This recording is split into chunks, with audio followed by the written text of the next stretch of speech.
पुष्पम् वेद पुष्पवान् प्रजावान् वसुमान् भवति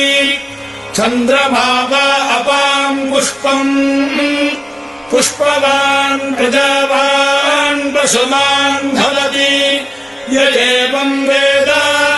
योपामायतनम् वेद आयतनवान् भवति अग्निर्वा अपामायतनम्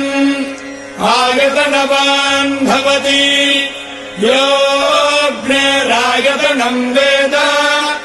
आयतनवान् भवति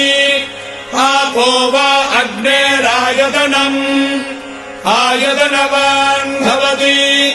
य एवम् वेद योपामायतनम् वेद